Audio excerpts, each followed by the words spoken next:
এরকম 5টা দই ফুচকার দাম পড়ে 40 টাকা। চলো আজকে সেম দই ফুচকা ঘরে বানাবো, তাও ঘরে থাকা সামান্য কিছু উপকরণ দিই। তার জন্য প্রথমে 5 টাকার আটাতে সামান্য একটু লবণ আর জল দিয়ে ডোটা মেখে সাইডে রেখে দিলাম। আর 5 টাকার তেঁতুলে অল্প একটু জল দিয়ে ভিজিয়ে রেখে দেবো। আর এদিকে 5 টাকার আলু সেদ্ধ করে নিয়ে নিলাম আর কিছু মশলা নিয়ে নিলাম ঘরে থাকা, যার দাম কম বেশি 5 টাকা। এগুলিকে মেখে নিয়েছি।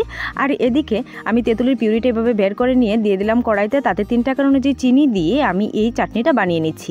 দেখো এরকম গাঢ় হয়ে গেলে কিন্তু চাটনিটা রেডি। এদিকে পাতলা করে একটা রুটি বেলে নিয়ে ছোট ছোট করে ফুচকার পাঁপড়গুলি কেটে 100 ml 14 টাকা সাদা তেলের মধ্যে ভালোভাবে পাঁপড়গুলি ভেজে নামিয়ে নিয়েছি।